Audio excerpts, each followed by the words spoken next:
الصلاة والسلام على عباده الذين اصطفى خصوصا على أفضلهم وخاتم النبيين محمد الأمين وعلى آله وصحبه أجمعين.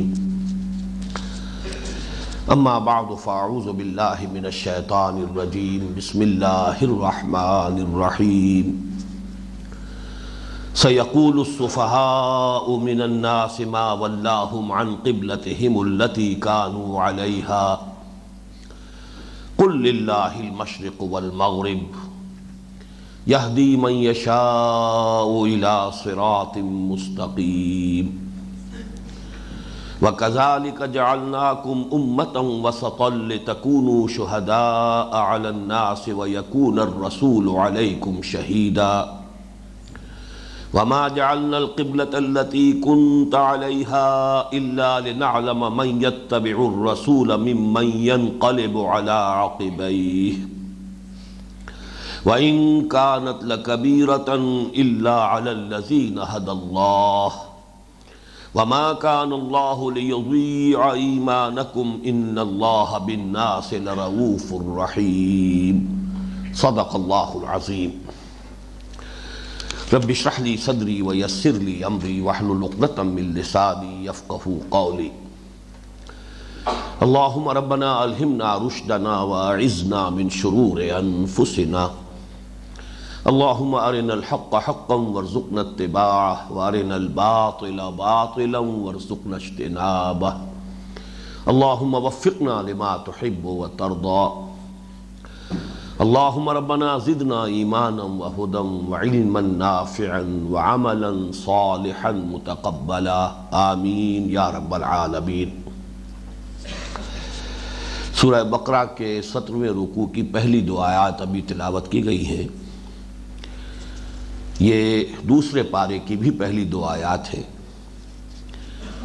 ان پر ہماری ایک نشست اس سے پہلے منعقد ہو چکی ہے. دوسری آیت کا بھی ہمارا مطالعہ جاری تھا کہ وقت ختم ہو گیا تھا، لیکن آج میں اس آیت مبارکہ کا جو حصہ اس سے پہلے ہم پڑھ چکے ہیں اس کے بارے میں بھی مزید کچھ باتیں عرض کرنا چاہتا ہوں. پہلی آیت میں ایسا کوئی مضمون نہیں تھا کہ جس کے لیے کوئی زیادہ وضاحت کی ضرورت ہو. تحویل قبلہ کے موقع پر جو مخالفانہ پروپیگنڈا یہود کی طرف سے ہوا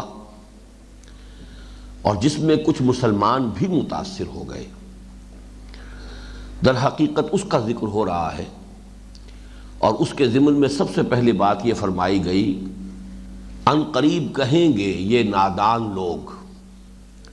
چونکہ یہاں سین کے ساتھ فعل مضارع آیا ہے تو عربی قواعد کی روح سے پھر یہ مستقبل کے لیے خاص ہو جاتا ہے. اس لیے اکثر حضرات کی رائے یہی ہے کہ یہ تحویل قبلہ کے حکم سے پہلے یہ آیت نازل ہوئی.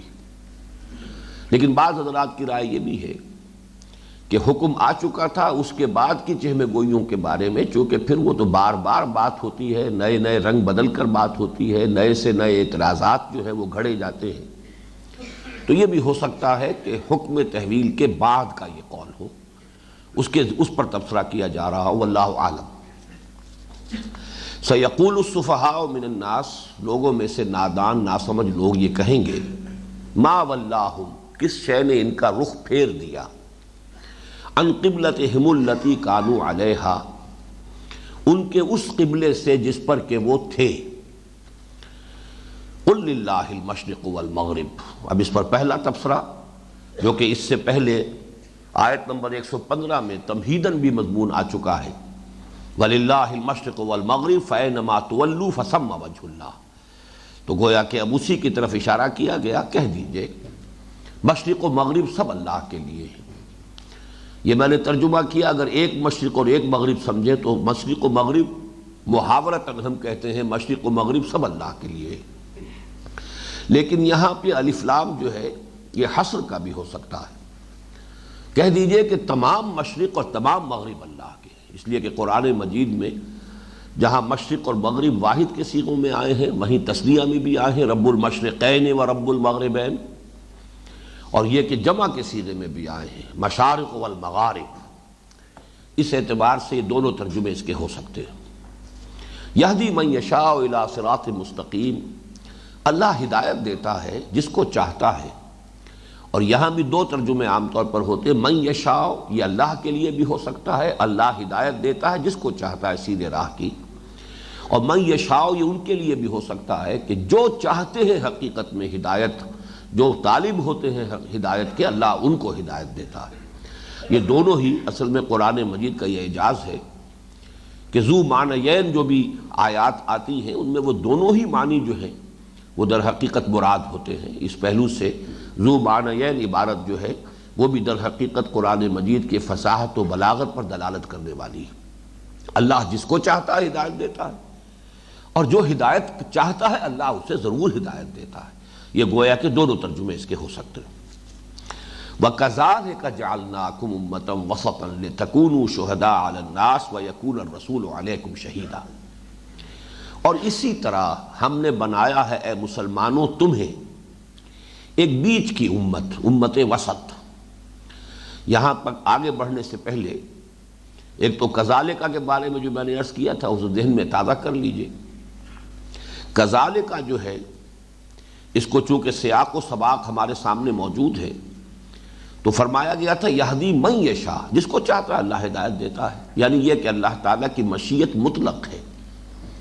اصل شے اللہ کا فیصلہ ہے، اس کائنات کے اندر اس کی حکمت، اس کی مشیت، وہی حکمران ہے۔ تو جیسے وہ جسے چاہتا ہدایت دیتا ہے، جیسے دوسرے مقام پر آیا واللہ اعلم حیث یجعل رسالتہ، جس کو چاہتا ہے رسالت سے سرفراز فرماتا ہے، ایسے ہی اس نے جسے چاہا آخری امت اور امت وسط کے طور پر منتخب کر لیا۔ یہ مفہوم کذالکا کا جو ہے یہ اس اعتبار سے بھی مناسبت رکھتا ہے کہ اس آیت کا جو مثنیٰ ہے قرآن مجید میں، جیسا کہ میں نے بارہا عرض کیا ہے کہ اہم مضامین قرآن مجید میں دو مقامات پر ضرور آتے ہیں، اور ان دونوں مقامات پر جب وہ مضمون آتا ہے تو ایک تو یہ کہ ترتیب عکسی ہو جاتی ہے، ایک مقام پر ایک مضمون پہلے دوسرا بعد میں، تو دوسرے مقام پر دوسرا مضمون پہلے اور جو پہلا ہے وہ بعد میں۔ اور ایک یہ ہے کہ ایک دوسرے کے لیے وہ مفسر بن جاتی ہیں، وہ آیات ایک دوسرے کی تفسیر کرتی ہیں کہ ایک مضمون کسی جگہ پر اگر تشنا ہے تو دوسری جگہ وضاحت ہو گئی، ایک بات اپنی ایک جگہ پر جو ہے کچھ مبہم ہے تو دوسری جگہ مفصل ہو گئی اور واضح ہو گئی۔ اس معنی میں سورہ حج کی آخری آیت در حقیقت اس آیت مبارکہ کا مثنیٰ ہے، وہ ہمارے منتخب نصاب میں شامل ہے، لہذا یہاں جو بھی سامعین ہیں ان میں سے اکثر حضرات اس آیت سے واقف ہیں۔ وَجَاهِدُوا فِي اللَّهِ حَقَّ جِهَادِهِ هُوَ اجْتَبَاكُمْ، اس نے تمہیں چن لیا ہے۔ کس لیے چن لیا ہے؟ لِيَكُونَ الرَّسُولُ شَهِيدًا عَلَيْكُمْ وَتَكُونُوا شُهَدَاءَ عَلَى النَّاسِ، تاکہ رسول بن جائے گواہ تم پر یا تمہارے خلاف، اور تم بن جاؤ گواہ پوری نوع انسانی پر یا تمام نوع انسانی کے خلاف۔ یہ میں نے پہلے بھی بیان کیا تھا، آج دوبارہ پھر اس کے اوپر گفتگو ہوگی۔ لیکن یہاں دیکھیے کہ یہاں اس سورہ بقرہ کی آیت میں امت کا ذکر پہلے، رسول کا بعد میں، لِتَكُونُوا شُهَدَاءَ عَلَى النَّاسِ وَيَكُونَ الرَّسُولُ عَلَيْكُمْ شَهِيدًا، اور سورہ حج کی آیت میں رسولوں کا ذکر بعد میں ہے، رسول کا ذکر پہلے ہے اور امت کا بعد میں ہے۔ لِيَكُونَ الرَّسُولُ شَهِيدًا عَلَيْكُمْ وَتَكُونُوا شُهَدَاءَ عَلَى النَّاسِ۔ تو ایک تو یہ کہ عکسی ترتیب کی مثال سامنے آ گئی، اور دوسری بات جو میں جس کے لیے خاص طور پر حوالہ اس وقت دے رہا ہوں، هُوَ اجْتَبَاكُمْ، اللہ نے تمہیں چن لیا ہے۔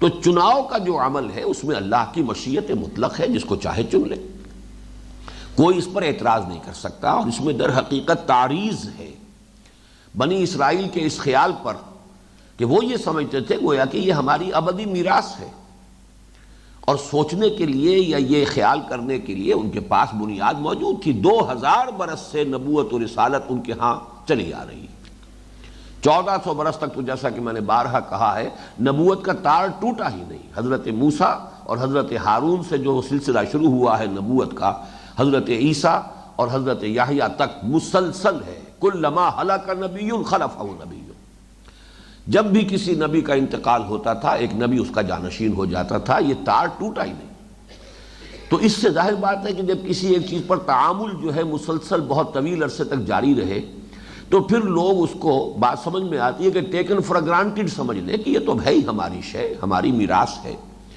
تو اس کا در حقیقت جو ہے یہاں پر اس لفظ کے ذریعے سے ادالہ کیا جا رہا ہے کہ یہ اللہ کا اختیار مطلق ہے، اسی اختیار مطلق سے وہ جس کو چاہتا ہے ہدایت دیتا ہے، اسی اختیار مطلق سے وہ جس کو چاہتا ہے نبوت سے سرفراز فرماتا رہا ہے، اور اسی اختیار مطلق سے اس نے ایک نئی امت کا فیصلہ کیا ہے اور ایک نئی امت کو چن لیا ہے۔ مسلمانوں تمہیں چن لیا ہے اس آخری امت کے طور پر۔ تو کذالک کا ایک مفہوم یہ ہے، وَكَذَلِكَ جَعَلْنَاكُمْ أُمَّةً وَسَطًا لِتَكُونُوا شُهَدَاءَ عَلَى النَّاسِ۔ وسط کا لفظ جو ہے یہ بھی میں بیان کر چکا ہوں، ہم نے تمہیں بنا دیا ہے امت وسط۔ وسط جو ہے ایک تو واحد کے لیے بھی آتا ہے، جمع کے لیے بھی آتا ہے، مؤنث کے لیے بھی آتا ہے، مذکر کے لیے بھی آتا ہے۔ بعض الفاظ عربی زبان میں ایسے ہیں کہ وہ چاروں حیثیتیں جو ہیں واحد اور جمع اور مؤنث اور مذکر، وہ ایک ہی صورت میں ان چاروں کا گویا کہ مدعا پورا ہو سکتا ہے۔ یہ چونکہ اعتراض ذہن میں آ سکتا تھا کہ امت مؤنث ہے تو امت کے لیے تو پھر یہاں پہ وسطہ ہونا چاہیے، یہ وسطن جو ہے اپنے شکل کے اعتبار سے، ظاہر کے اعتبار سے یہ مذکر ہے۔ تو اس بات کو نوٹ کر لیجئے کہ یہ لفظ ان الفاظ میں سے ہے جو مؤنث اور مذکر اور واحد اور جمع سب کے لیے یکساں اسی حالت میں آئے گا۔ وَكَذَلِكَ جَعَلْنَاكُمْ أُمَّةً وَسَطًا۔ اب وسط کے دو مفہوم ہیں، ایک تو یہ کہ بیچ کی امت، اور بیچ کی شے جو ہوتی ہے معتدل شے اچھی ہوتی ہے، تو خیر امت، اچھی امت، تمہیں بہترین امت بنایا۔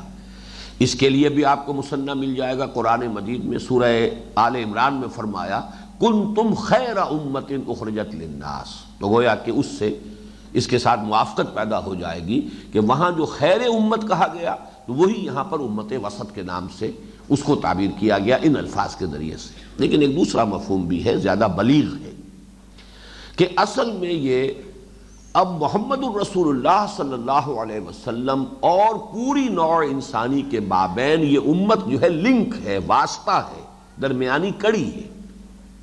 یہ واسطے کے لفظ سے وسط، یہ جو اس کو اگر نوٹ کریں آپ، کہ ایک بات بڑی اہم ہے جو میں عرض کر رہا ہوں آج، کہ ایک تو واسطوں کا اور وسیلے کا تصور ہمارے ذہنوں میں عوام کے اندر ہے کہ اللہ کے سامنے اگر کوئی عرضداشت پیش کرنی ہے تو وہ وسیلہ ہونا چاہیے، کوئی واسطے ہونے چاہیے، اللہ سے گفتگو کرنی ہے، اللہ کے سامنے عرضداشت پیش کرنی ہے تو کوئی نہ کوئی درمیانی جو ہے لنکس ہونے چاہیے۔ اس کی تو شدت کے ساتھ قرآن مجید نفی کرتا ہے۔ بندہ جب بھی اللہ سے ہم کلام ہونا چاہے کوئی واسطہ جو ہے اس کے لیے ضروری نہیں، کوئی وسیلہ ضروری نہیں، جب چاہے، خلوص و اخلاص شرط ہے، جب چاہو اللہ سے ہم کلام ہو جاؤ جس جگہ چاہو۔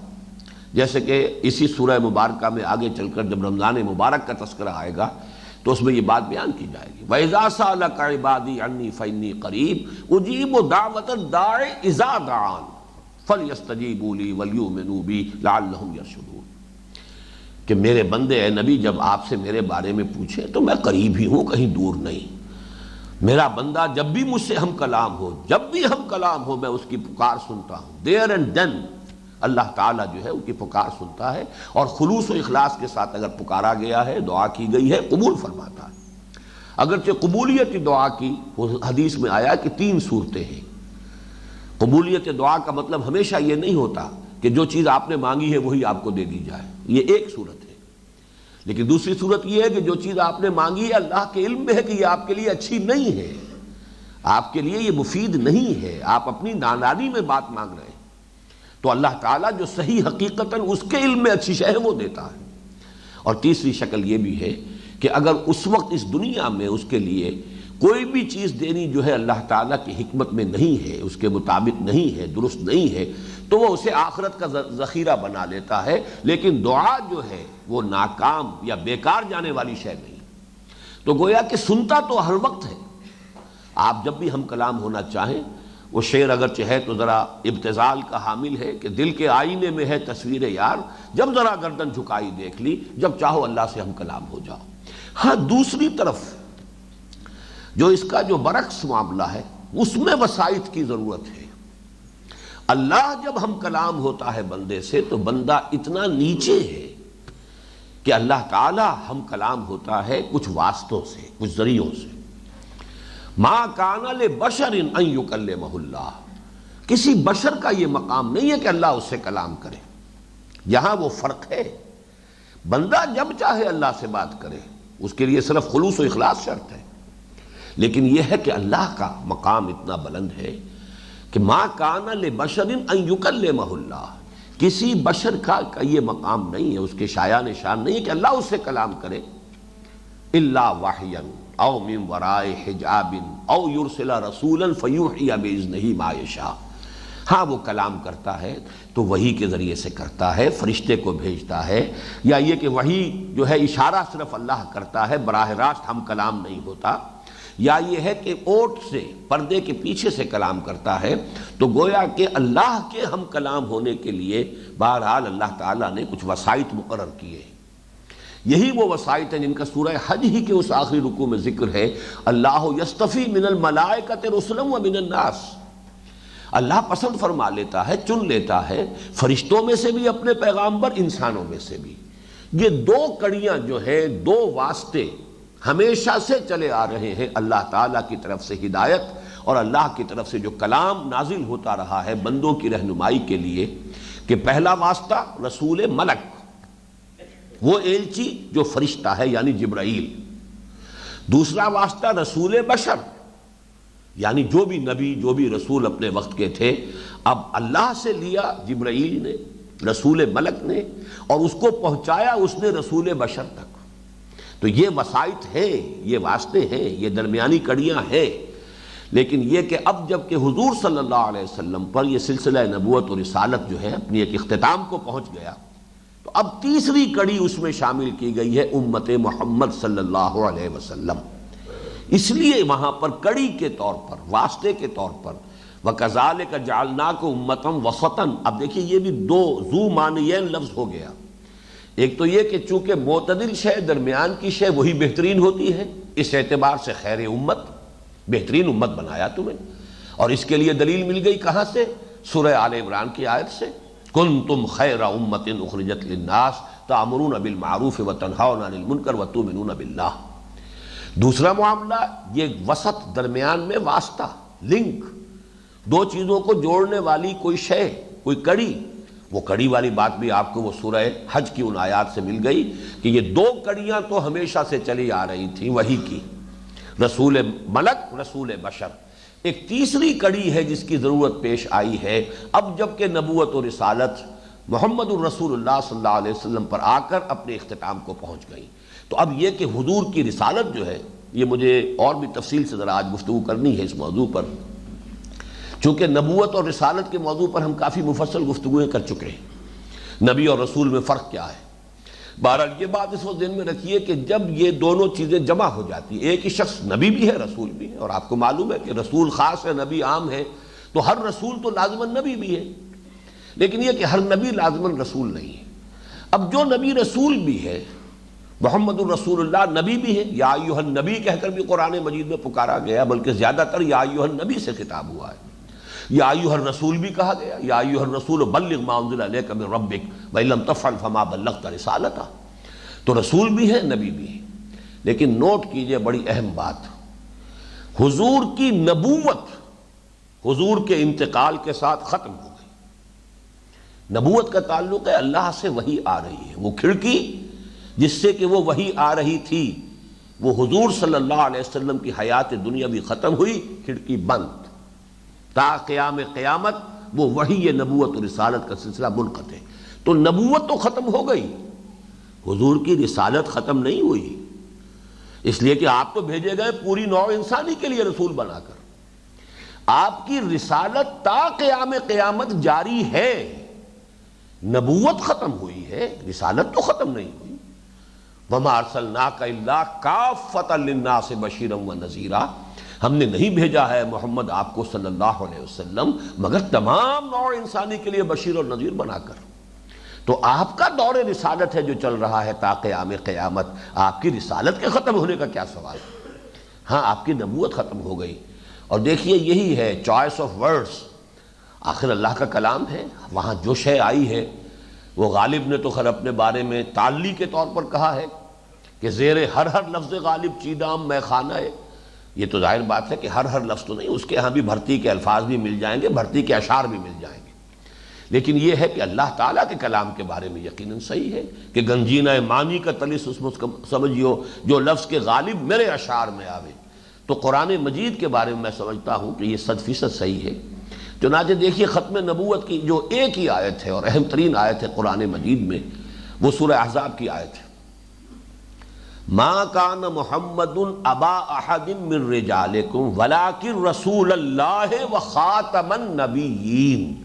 ختم کا لفظ نبوت کے ساتھ آیا، ولیکن رسول اللہ، وہ تو اللہ کے رسول ہیں، اس رسالت کے ساتھ لفظ ختم نہیں لایا گیا۔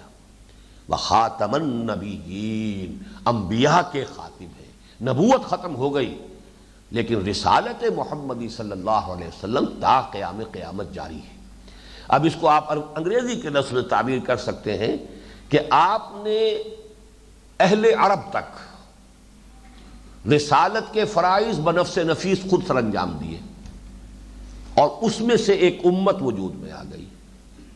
اب آپ کا یہ فریضہ رسالت پوری نوع انسانی کی طرف جو ہے وہ بائی پراکسی پورا ہوگا۔ یہ کام اب ہے تھرو دس امہ، اب اس امت کے ذریعے سے محمد الرسول اللہ صلی اللہ علیہ وسلم کی رسالت کا فریضہ ادا ہوگا۔ امت کے ذمے ہے یہ کام کہ اب تا قیام قیامت یہ اللہ کے اس پیغام کو، جو کہ وحی کی تکمیل کے بعد اب وہ پیغام ہدایت اپنی کامل شکل میں، الیوم اکملت لکم دینکم واتممت علیکم نعمتی ورضیت لکم الاسلام دینا، تو اب وحی کی ضرورت نہیں ہے، وہ تو تکمیل پا چکی، ہدایت مکمل ہو چکی، دین کی تکمیل ہو گئی، نور کا اتمام ہو گیا، اب صرف اس کا ابلاغ ہے، اس کو پہنچانا ہے، اور وہ ہے اصل میں فریضہ رسالت، پہنچانا، پیغام بری، پیغام جو ہے اس کو پہنچا دینا۔ یہ کام ہے کہ جو اب تا قیام قیامت امت کے ذریعے ہونا ہے۔ اس اعتبار سے لفظ وسط یہاں پر ذو معنی ہونے کے اعتبار سے، ذو معنیین ہونے کے اعتبار سے نہایت بلیغ ہے۔ وَكَذَلِكَ جَعَلْنَاكُمْ أُمَّةً وَسَطًا لِتَكُونُوا شُهَدَاءَ عَلَى النَّاسِ وَيَكُونَ الرَّسُولُ عَلَيْكُمْ شَهِيدًا۔ یہ جو ٹکڑا ہے اس میں لام جو آیا ہے، لام عاقبت، لام غایت، کس لیے تمہیں بنایا امت، کس لیے بنایا واسطہ؟ لِتَكُونُوا شُهَدَاءَ عَلَى النَّاسِ، تاکہ تم بن جاؤ گواہ لوگوں پر یا لوگوں کے خلاف، وَيَكُونَ الرَّسُولُ عَلَيْكُمْ شَهِيدًا، اور رسول ہو جائیں گواہ تم پر یا تمہارے خلاف۔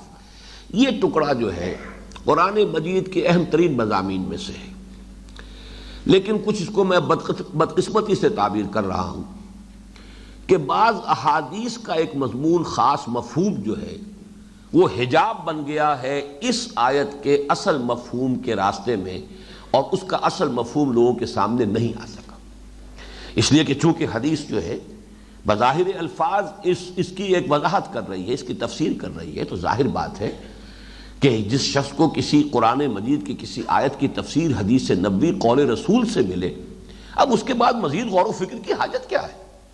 بات بڑی معقول ہے، بڑی منطقی ہے کہ ایک بات وہ نبی اکرم صلی اللہ علیہ وسلم نے اگر فرما دی ہے تو اب اس کے اوپر مزید غور و فکر کرنا، مزید اس کی چھان بین کرنا، مزید اس کے بارے میں تدبر جو ہے، اپنی قوت و صلاحیت تدبر جو ہے اس کو استبروئے کار لانے کوئی حاجت نہیں ہے۔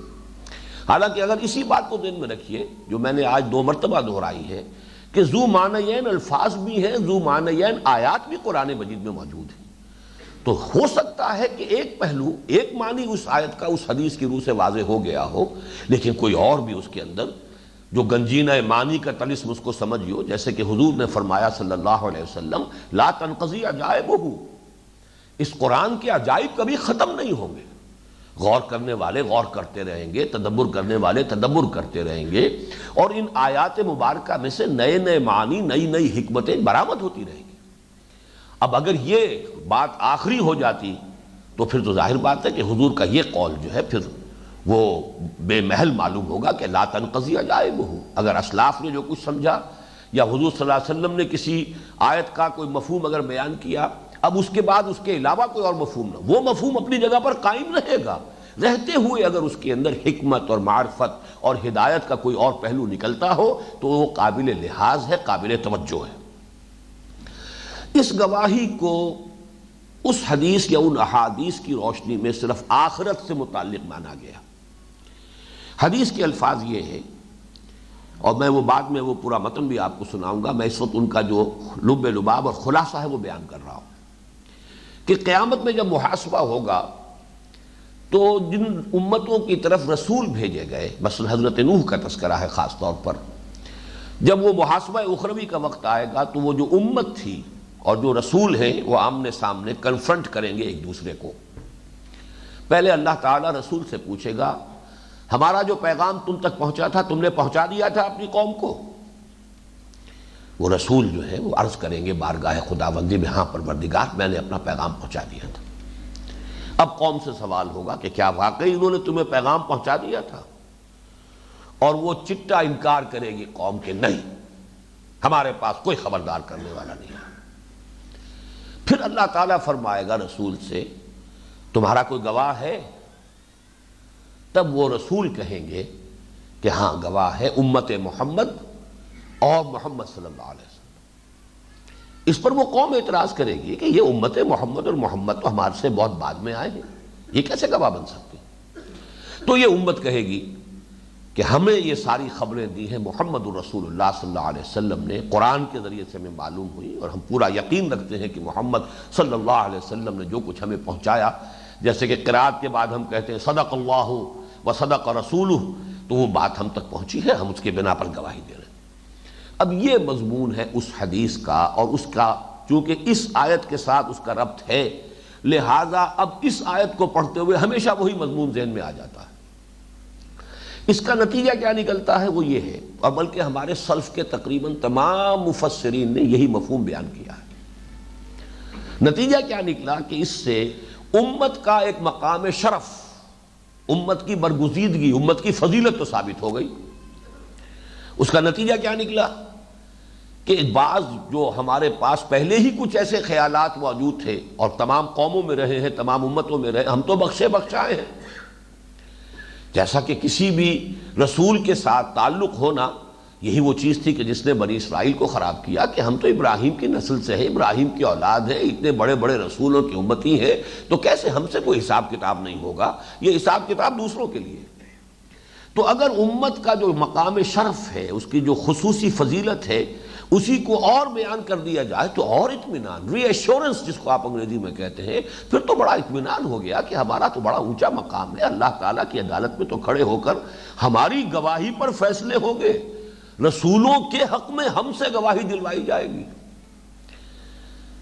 لیکن اس کا ایک دوسرا مفہوم جو ہے، جو میں پچھلے درس میں بیان کر چکا ہوں، کہ اصل میں تو یہ امت کے فرض منصبی کو بیان کر رہی آیت کہ جیسے رسول نے تم تک ابلاغ اور تبلیغ کا حق ادا کیا ہے، ایسے ہی تمہارے ذمے ہے کہ پوری نوع انسانی تک دین کی تبلیغ اور ابلاغ کا حق ادا کرو. جیسے رسول نے تم پر اتمام حجت کر دیا ہے صلی اللہ علیہ وسلم، ایسے ہی تمہاری ذمہ داری ہے کہ پوری نوع انسانی پر اتمام حجت کرو.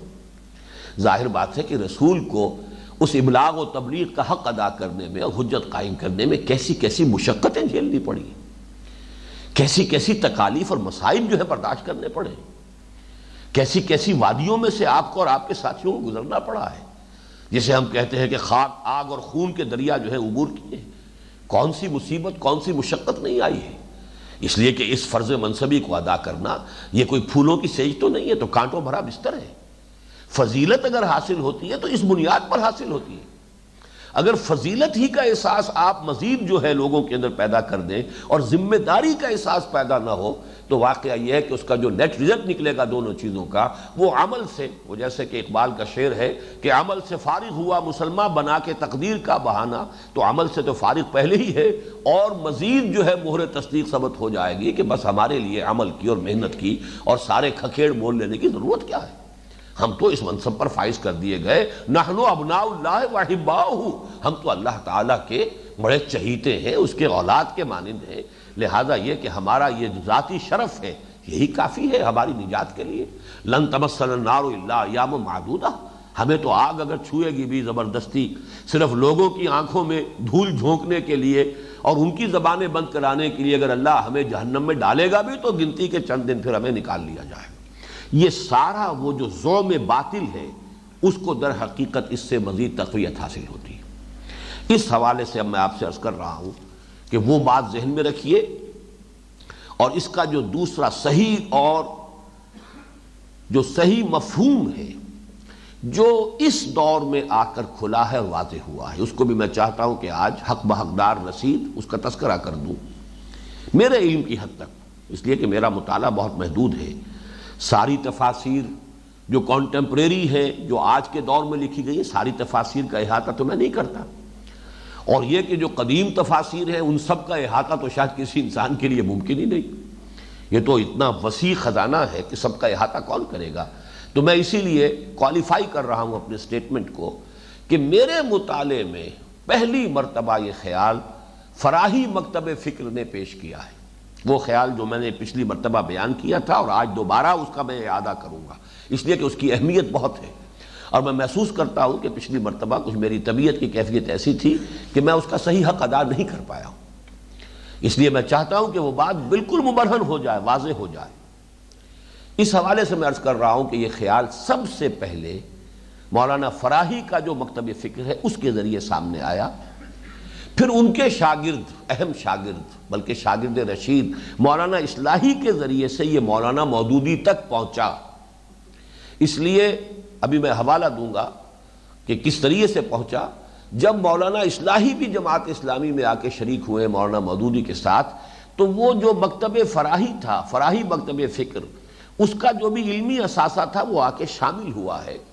میرا اس پر ایک مفصل مضمون بھی ہے، تحریر بھی ہے کہ یہ دو شاخیں تھیں، ایک ابو الکلام سے جو چلی اس کا اپنا ایک رنگ ہے، اور ایک شاخ جو مولانا فراہی سے چلی، اور ان دونوں شاخوں کو اوپر جوڑیں گے تو یہ مولانا شبلی رحمہ اللہ، یہ گویا کہ ان کے حلقہ اصل میں یہ دونوں شاخیں ہیں۔ ابو الکلام بھی ان کے زیر تربیت رہے ہیں، زیر اثر رہے ہیں، اور مولانا فراہی تو ان کے چھوٹے ہیں، ان کے عزیز ہیں، رشتہ دار ہیں، اور ان کے زیر اثر زیر تربیت رہے۔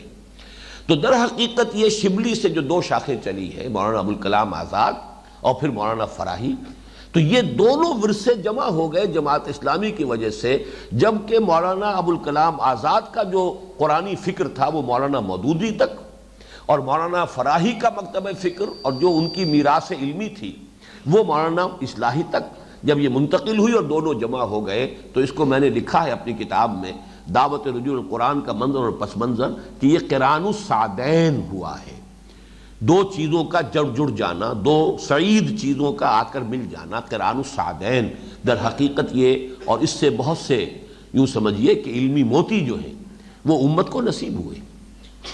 پھر مولانا مودودی کا چونکہ فکر عالم عرب میں بھی پہنچ گیا ہے، ان کی کتابیں بہت جلدی، مولانا مسعود عالم ندوی رحمہ اللہ نے پاکستان بننے سے بھی قبل ان کی بہت سے جو چھوٹے چھوٹے پمفلٹ اور کتابچے تھے ان کے عربی تراجم کر دیے تھے، عالم عرب میں وہ پھیل گئے بڑی تیزی کے ساتھ، اور اس کے بعد تو اب تو میں سمجھتا ہوں کہ شاید کوئی بھی ایک تصنیف نہیں ہے مولانا مودودی کی کہ جس کا عربی میں ترجمہ نہ ہو گیا ہو اور انگریزی میں نہ ہو گیا ہو، بہرحال عالم عرب میں بھی پہنچا ہے۔ تو سید قطب شہید جو ہیں ان کے ذریعے سے اب فکر یہ جو ہے وہ عالم عرب کے اندر بھی پھیل رہا ہے۔ میں نے اس فکر کا شجرہ نسب آپ کے سامنے رکھ دیا ہے، اور ساتھ ہی میں آپ کو بتا دینا چاہتا ہوں کہ مولانا اصلاحی صاحب کے ہاں اگر یہ فکر دیکھنا ہو تو ان کی جو میرے نزدیک اہم ترین کتاب ہے تصنیف کے درجے میں، دعوت دین اور اس کا طریقہ کار، اس کا ایک چیپٹر ضرور پڑھ لیجئے، تبلیغ کس لیے۔ اس میں یہ شہادت علی الناس کے اوپر پورا ان کا 14-15 صفحے کا چیپٹر ہے صرف، لیکن یہ کہ اس کا پورا مفہوم اس میں ادا ہو گیا۔ اسی طریقے سے مولانا مودودی کے ہاں وہ تو ایک بڑی کتاب کا چیپٹر ہے، مولانا مودودی کا ایک چھوٹا سا پمفلٹ ہے، وہ ہے شہادت حق کے نام سے، آپ اس کو پڑھ لیجئے تب بھی یہ مفہوم آپ کے سامنے پوری طریقے سے واضح ہو جائے گا۔ علمی انداز میں صغرا کبرا پوری اس کی بحث جو ہے تفسیری مسائل کے حوالے سے وہ ملے گی مولانا اصلاحی صاحب کے ہاں، لیکن مودودی صاحب کے اس کتابچے میں شہادت حق میں جو اس کا تقاضا ہے، جو اس کے مقتضیات ہیں، اس سے امت کی جو ذمہ داری واضح ہو جاتی ہے، وہ آپ کو زیادہ مولانا مودودی کے اس کتابچے میں شہادت حق میں مل جائے گی۔ باقی اس کو اب جیسا بھی ہوتا ہے نسلاً بعد نسلاً کسی شے کے اندر کچھ معمولی سے اضافے بھی ہوتے ہیں۔ میری ایک کتاب ہے مطالبات دین، اس کا درمیانی چیپٹر یہی ہے، جو حضرات مزید اس کے اندر کچھ اور چاہیں وضاحت تو وہ انشاءاللہ تعالی میری اس چیپٹر کے اندر بھی میری اس تقریر ہی ہے اصل میں وہ کہ جس کو اتار کر مرتب کر کے شائع کیا گیا ہے، عبادت رب، شہادت علی الناس اور اقامت دین، یہ 3 لیولز ہیں فرائض دینی کے، اور ان پر ایک ایک تقریر میں جایا کرتا تھا ہر مہینے کراچی، یہ بڑی پرانی بات ہے، تو میں نے ایک ایک مہینے اپنے ایک ایک وزٹ میں یہ تقریریں 3 ایک ہی مسجد میں کی تھی۔ عبادت رب کا اصل تصور کیا ہے، یہ پہلی تقریر ہے۔ شہادت علی الناس کا اصل تصور کیا ہے، یہ دوسری ہے۔ اور اقامت دین کا اصل مفہوم کیا ہے، یہ تیسری تقریر ہے۔ اور یہ مطالبات دین کے نام سے یہ میری کتاب جو ہے موجود ہے۔ بہرحال یہ تو میں نے اس کا جو نیا ایک فکر ہے اس آیت کے حوالے سے اس کا شجرہ نسب آپ کے سامنے رکھ دیا ہے۔ اب سمجھئے کہ وہ اس کے لیے اصل جو تفسیری اور لغوی جو بحث ہے وہ کیا ہے۔ شہادت کے بارے میں چند باتیں پچھلی مرتبہ میں عرض کر چکا ہوں۔ لغوی بحث کیا ہے، شہد یشہد شہودن کے معنی کیا ہے، موجود ہونا۔ شاہد وہ ہے جو موجود ہے، شاہد غائب کے مقابلے میں آتا ہے۔ اسی معنی میں عالم الغیب والشہادہ، اللہ تعالی جاننے والا ہے غیب کا بھی، غائب کا بھی اور حاضر کا بھی، جو سامنے ہے اس کو بھی اور جو سامنے نہیں ہے اس کا بھی جاننے والا ہے۔ اس معنی میں اصل بنیاد جو ہے اس کی وہ تو ہے شہادت کا مفہوم، موجودگی، شہد یشہد موجود ہونا۔ لیکن اس میں 3 اضافی مضمون پیدا ہوتے ہیں۔ جو شخص کہیں موجود ہوتا ہے وہی دیکھ رہا ہوتا ہے، لہذا شاہد کے معنی دیکھنے والے کے بھی ہیں۔ قتل اصحاب الاخدود النار ذات الوقود اذ هم علیہا قعود وهم علی ما یفعلون بالمؤمنین شہود۔ یہ جو واقعہ آیا ہے سورہ بروج کے اندر کہ موحدین کی ایک بڑی تعداد کو زندہ آگ میں جلایا گیا، اور پھر وہ جلانے والے جو ہے بیٹھ کر کھائی جو بنائی گئی تھی، خندق کھودی گئی تھی، اور اس میں جب ان لوگوں کو ڈالا گیا ہے اور وہ جل رہے تھے تو اس وقت وہ بیٹھے ہوئے تماشا کر رہے تھے، دیکھ رہے تھے، جیسے کوئی ایمفی تھیٹر ہے جس میں کہ وہ شیروں کے ساتھ پھڑوایا کرتے تھے مجرموں کو، اور پھر تماشا دیکھتے تھے کہ کیسے شیر نے حملہ کیا، کیسے اس پہ پنجہ مارا ہے، کیسے اسے کھا رہا ہے۔ تو یہ گویا کہ ان کی ایک تفریح ہوتی تھی۔ ایسے ہی ان لوگوں نے، ان مشرکین نے موحدین کی ایک جماعت کو زندہ جلایا۔ وَهُمْ عَلَى مَا يَفْعَلُونَ بِالْمُؤْمِنِينَ شُهُود، دیکھنے والا، شاہد کے معنی دیکھنے والا، جو موجود ہوگا وہی دیکھے گا، جو غائب ہے وہ دیکھے گا کیسے۔ دوسرے معنی اس کے گواہ، ظاہر بات ہے کہ گواہی معتبر اسی کی ہے جو موجود ہو۔ وقوع کے وقت کوئی حادثہ ہوا ہے، کوئی واقعہ ہوا ہے، کوئی قتل ہوا ہے، کوئی اور شے ہوئی ہے، تو ظاہر بات ہے جو موجود تھا، چشمدید گواہ جسے آپ کہتے ہیں، وہ تو وہی ہوگا کہ جو موجود ہو۔ اور تیسرے اس کا مفہوم ہے مددگار، اس لیے کہ مدد بھی وہی کر سکتا ہے جو موجود ہو۔ آپ کا کتنا ہی بڑا حمایتی ہے، کتنا ہی آپ سے خلوص و اخلاص اور محبت کا رشتہ رکھتا ہے، وہ موجود ہی نہیں ہے تو کیسے مدد کرے گا۔ اس معنی میں وَادْعُوا شُهَدَاءَكُم مِّن دُونِ اللَّهِ إِن كُنتُمْ صَادِقِينَ، یہ ہم پڑھ چکے ہیں اسی سورہ مبارکہ سورہ بقرہ کے 3 رکوع میں آیا، وَإِن كُنتُمْ فِي رَيْبٍ مِّمَّا نَزَّلْنَا عَلَىٰ عَبْدِنَا، اے لوگو اگر تمہیں کوئی شک ہے واقعتاً اس چیز کے بارے میں جو ہم نے اپنے بندے یعنی محمد صلی اللہ علیہ وسلم پر نازل فرمائی ہے کہ یہ منزل من اللہ ہے بھی کہ نہیں، آیا یہ محمد کا اپنا کلام تو نہیں، تو اگر تمہیں واقعتاً یہ شک ہے فاتو بسورۃ من مثلی، تو اس میں دیر کیا ہے، آؤ تم بھی ایسی ہی ایک صورت بنا لاؤ۔ تمہارے ہاں بڑے بڑے ادیب ہیں، بڑے خطباء ہیں، بڑے شعراء ہیں، اور تم تو سمجھتے ہو کہ فصاحت و بلاغت تم پر ختم ہے، باقی پوری دنیا تو عجمی ہے، گونگی ہے، اصل میں تو نطق اور گویائی اور کلام تو اللہ نے ہمیں دے رکھا ہے، تو آؤ مقابلہ کر لو۔ وَادْعُوا شُهَدَاءَكُم مِّن دُونِ اللَّهِ، ایک اللہ کو چھوڑ کر باقی سارے اپنے مددگار کو جمع کر لو، جن بلا لو، اس لیے کہ ان کے ہاں کاہن بھی ہوتے تھے، ان کے جنوں کے ساتھ مراسم تھے، ان کے تعلقات تھے، ان سے خبریں حاصل کرتے تھے، انسانوں کو، جنوں کو، جس کو بلا سکتے ہو جمع کر لو، سب مل کر کوشش کر کے اس جیسی ایک صورت بنا لو۔ یہاں شہداء کے معنی جو ہے کیا معنی ہے، مددگار، اور اسی معنی میں یہ لفظ آیا ہے سورہ فتح کی لاسٹ بٹ 1 آیت میں، هو الذی ارسل رسولہ بالہدی ودین الحق لیظہرہ علی الدین کلہ وکفی باللہ شہیدا۔ اللہ کافی ہے بطور مددگار، اس نے اپنے رسول کو بھیجا ہے صلی اللہ علیہ وسلم اسی لیے کہ یہ جو دین دے کر بھیجا ہے اس کو وہ غالب کرے، اور اللہ کافی ہے، کوئی مدد کرے نہ کرے اللہ تعالیٰ اس کی مدد کرے گا، اللہ کافی ہے بطور مددگار۔ تو یہ 3 معنی اب اضافی ہو گئے۔ اب ان میں سے شہادت والے معنی پر توجہ ہے، گواہی کے معنی پر اس مفہوم کو اپنے ذہن کو مرکوز کیجئے۔ یہاں ایک اضافی نقطہ آپ کو نوٹ کرنا پڑے گا، گواہی جو ہے اس کے ہمیشہ 2 پہلو ہوتے ہیں، گواہی کسی کے حق میں ہوتی ہے، کسی کے خلاف۔ اب آپ کسی مقدمے میں پیش ہو رہے ہیں گواہ کے طور پر، تو یا مدعی کے حق میں اور مدعا علیہ کے خلاف گواہی جائے گی، یا یہ دوسری طرف سے ہے تو مدعا علیہ جو ہے اس کے حق میں اور مدعی کے خلاف جائے گی۔ لہذا لام اور علا یہ دو صلے اس کے ساتھ آئیں گے۔ لام کا صلہ آئے گا کسی کے حق میں ہونا، علا کا صلہ آئے گا کسی کے مخالف ہونا۔ اس کے لیے ایک مثال تو حدیث نبوی جو بڑی چھوٹی سی ہے اور بڑی لیکن بہت مؤثر حدیث ہے، القرآن حجت لک او علیک، قرآن یا تمہارے حق میں حجت ہے یا تمہارے خلاف حجت ہے۔ اب دیکھیے صرف یہ لام اور علا نے یہ مفہوم پیدا کر دیا، حق میں یا خلاف۔ القرآن حجت لک، اگر اس پر ایمان رکھو گے، اس کو اپنا امام بناؤ گے، یہ دلیل راہ ہے اور اللہ کے ہاں بھی یہ تمہارے لیے تمہارے حق میں گواہی دے گا۔ اور اگر تم نے اس کو مانا نہیں، اس کو رد کر دیا، یا مانا تو صحیح پر عمل نہیں کیا، تو یہ قرآن تمہارے خلاف استغاثہ لے کر کھڑا ہوگا اللہ کی عدالت میں۔ القرآن حجت لک او علیک، یہ قرآن یا تمہارے حق میں حجت ہے یا تمہارے خلاف حجت ہے۔ اسی طرح یہی جو سلسلہ ہے تحویل قبلہ کا مضمون جو آگے چلے گا، تو 18ویں رکوع میں الفاظ آئے ہیں لئلا یکون للناس علیکم حجت الا الذین ظلموا منکم، تاکہ اللہ تعالیٰ نے یہ فیصلہ کیا، یہ تو اس کی تفصیل تو وہیں پڑھیں گے، اللہ نے یہ فیصلہ کیا ہے تاکہ لوگوں کے پاس، لوگوں کے حق میں اے مسلمانوں تمہارے خلاف کوئی حجت نہ رہے، کوئی شے تمہارے خلاف وہ حجت کے طور پر استعمال نہ کر سکیں۔ لئلا یکون للناس، لوگوں کے حق میں، تمہارے مخالفین کے حق میں، علیکم تمہارے خلاف کوئی حجت، کوئی دلیل باقی نہ رہے۔ اور اسی معنی میں یہ لفظ آیا ہے سورہ نساء کی آیت نمبر 165 میں، رسلا مبشرین ومنذرین لئلا یکون للناس علی اللہ حجت بعد الرسل وکان اللہ عزیزا حکیما۔ اس سے پہلے جو ہے بہت سے رسولوں کا تذکرہ ہے، حضرت ہم نے وحی کی، انا اوحینا الی نوح، ہم نے نوح کی طرف وحی کی، پھر ان کے بعد بہت سے رسولوں کے پاس وحی بھیجی، ابراہیم کو وحی بھیجی اور اسماعیل کو، اور وہ جو بہت کافی بڑا گلدستہ جو ہے اللہ تعالیٰ کے نبیوں اور رسولوں کا وہاں آیا۔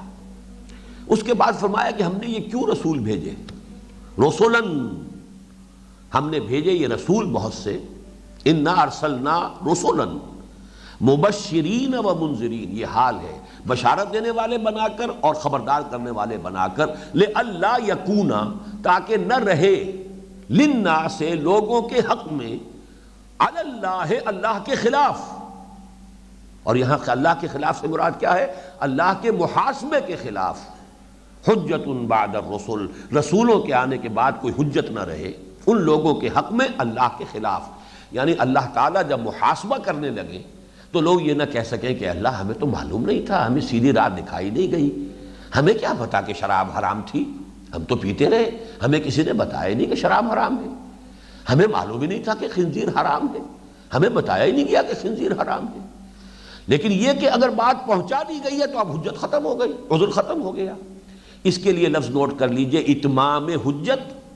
یہ اتمام کا لفظ کیوں آیا ہے حجت کا، اب اس کے لیے اتنی تفصیل میں نہیں جا سکتا، لیکن یہ ہے کہ میری ایک کتاب کہہ سکتا ہوں اسے، کتابچے سے ذرا بڑی شے ہے، نبی اکرم صلی اللہ علیہ وسلم کا مقصد بعثت، اس کا جو پہلا چیپٹر ہے، نبوت و رسالت کا بنیادی مقصد کیا ہے؟ اتمام حجت۔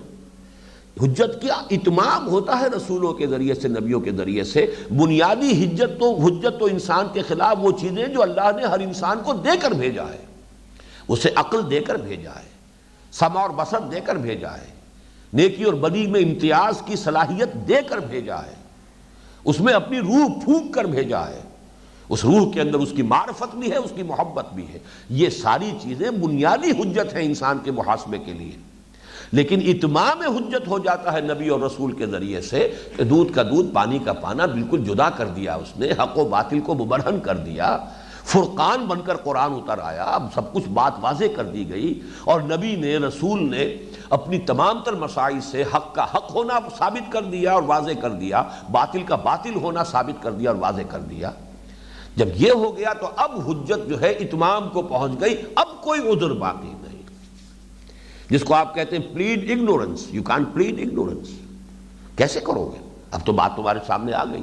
لیکن ابھی میں اس آیت کا حوالہ دے رہا تھا صرف وہ لام اور علا کے لیے، لِأَلَّا يَكُونَ لِلنَّاسِ، لوگوں کے حق میں، علی اللہ، اللہ کے خلاف، یعنی اللہ کے محاسبے کے خلاف۔ اللہ کے خلاف تو کیا حجت ہوگی معاذ اللہ، اللہ کی طرف سے جو محاسبہ ہوگا اس کے خلاف عذر اور حجت باقی نہ رہے بعد الرسل، رسولوں کے آنے کے بعد۔ وَكَانَ اللَّهُ عَزِيزًا حَكِيمًا، اور اللہ تعالیٰ تو عزیز ہے، زبردست ہے، کمال حکمت والا ہے، زبردست ہے، جیسے چاہے محاسبہ کرے، کون اسے روک ٹوک کر سکتا ہے، زبردست ہے، لیکن وہ حکیم بھی ہے، اس نے اپنے محاسبے کو ایسے الٹ اپ نہیں رکھا ہے، وہ اپنی دھوس پر نہیں رکھا ہے، حکیم ہے، اس کا حکیمانہ نظام بنایا ہے، اس نے جو کچھ انسان کو دے کر بھیجا ہے بنیادی حجت اس پر اس کے ذریعے سے قائم کی ہے، پھر اپنے نبیوں اور رسولوں کے ذریعے سے اتمام حجت کر دیا ہے، محاسبہ اس پر کر رہا ہے۔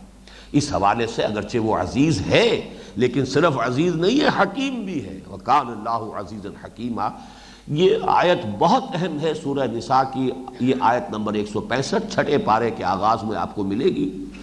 بعثت انبیاء اور رسل کے لیے بنیادی ہے فلسفے کی یہ آیت، اس کی حکمت اور غرض و غایت کیا ہے، کیوں اللہ نے رسول بھیجے؟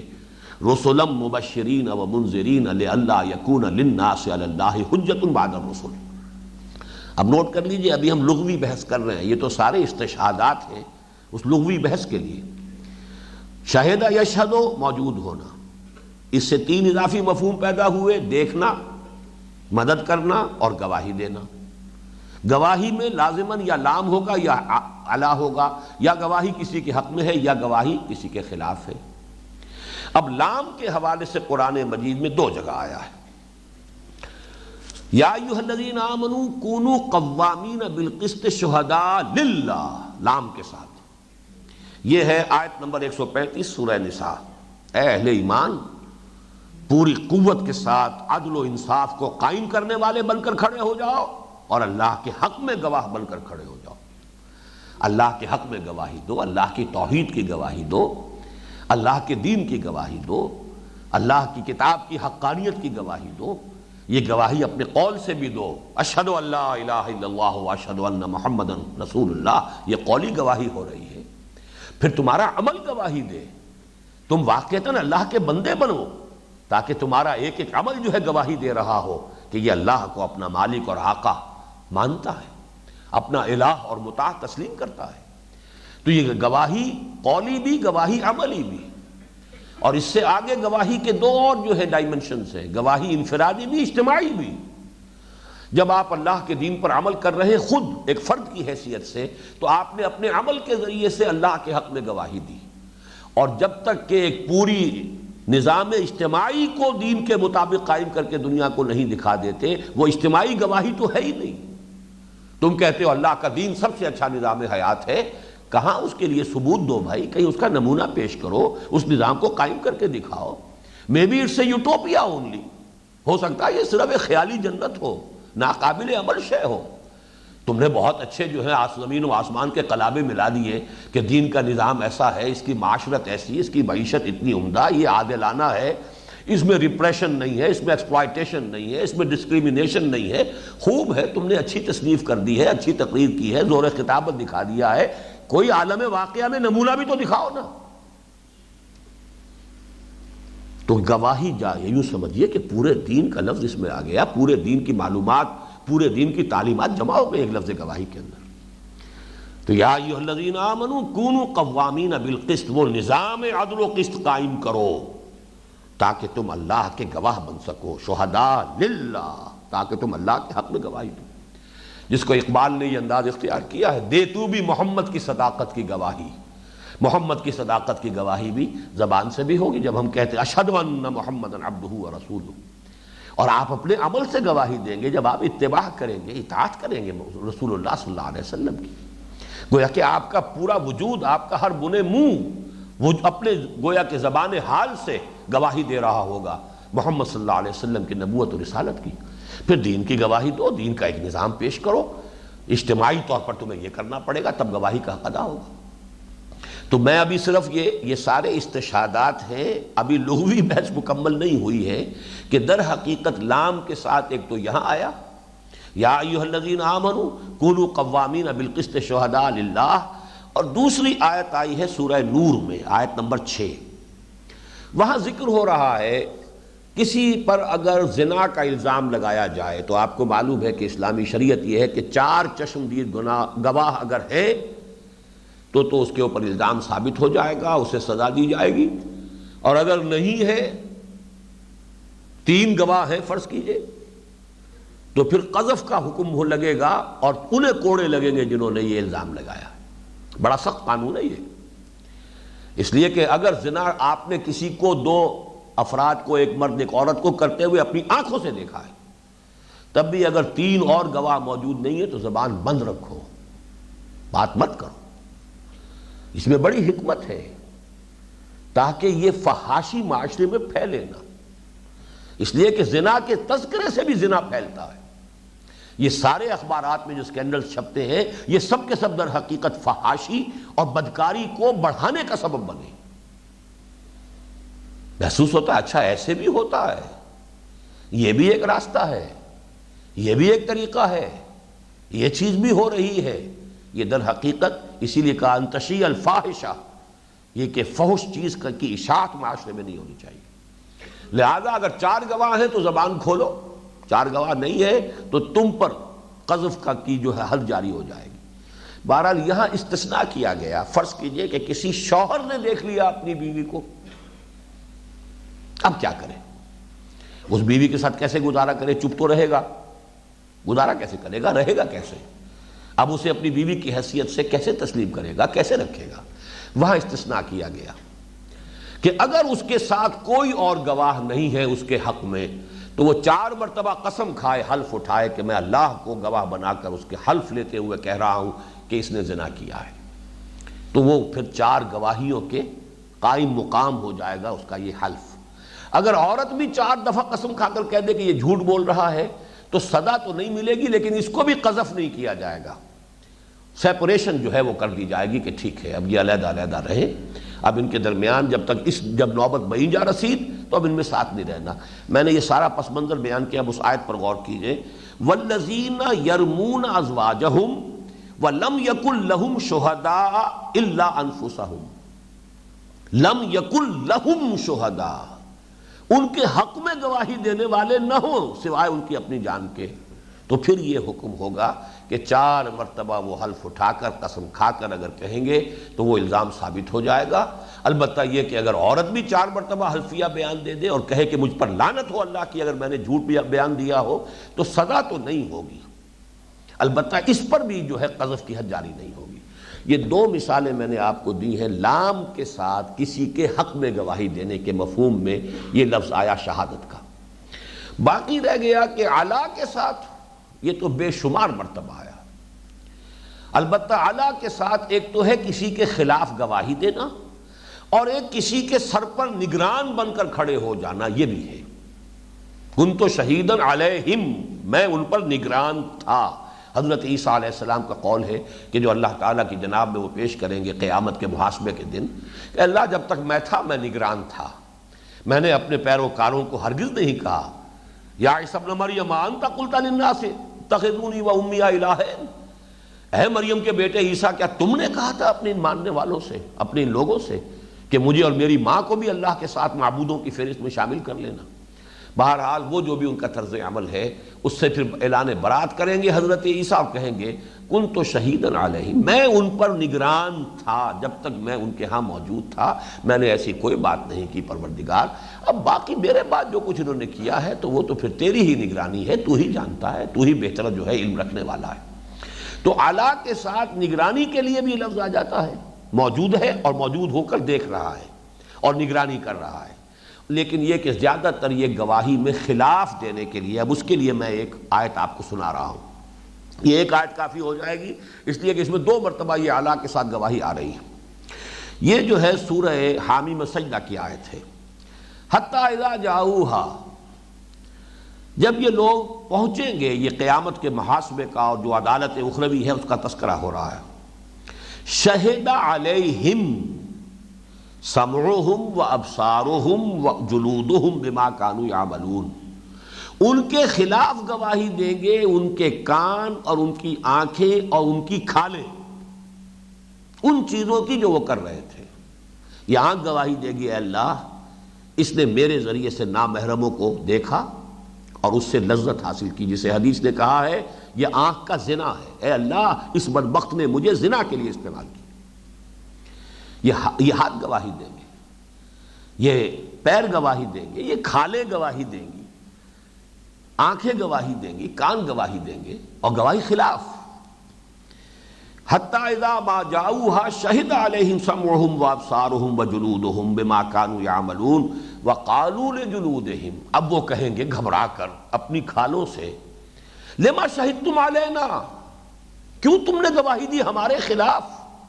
تم تو میری اپنی کھال تھی، تم میری اپنی آنکھیں تھیں، تم تو میرے اپنے کان تھے، میرے خلاف گواہی دی، لما شہدتم علینا؟ قالوا انطق اللہ الذی انطق کل شیء، وہ کہیں گے آج اس اللہ نے ہمیں بھی گویائی عطا کر دی ہے جس نے ہر شے کو گویائی عطا کی۔ اس کو نوٹ کیجئے، ایک آیت میں 2 مرتبہ علا کے ساتھ شہادت کا لفظ آ گیا، خلاف گواہی دینا۔ یہ ہے اس کی لغوی بحث۔ اب جو میں ایک جملہ کہہ رہا ہوں اسے پوری توجہ کے ساتھ سنیے۔ قرآن مجید کی اصطلاحات میں، اور اصطلاحات کا علم بہت اہم ہوتا ہے، ہر سائنس اس کے لیے پہلے اس کی ٹرمینالوجی ہے۔ اگر آپ نے اصطلاحات سمجھ لی ہے تو آگے بات کھلتی چلی جائے گی، اصطلاحات ہی واضح نہیں ہے تو بات آگے کہاں چلے گی؟ تو قرآن مجید کی اصطلاحات ہیں۔ کار رسالت، فریضہ رسالت کے لیے قرآن حکیم کی اہم ترین اصطلاح شہادت ہے۔ پھر نوٹ کیجئے، کار رسالت، کار رسالت کیا ہے؟ تبلیغ ہے، انذار ہے، تبشیر ہے، واعظ ہے، نصیحت ہے، سارے الفاظ جمع کرتے چلے جائیے۔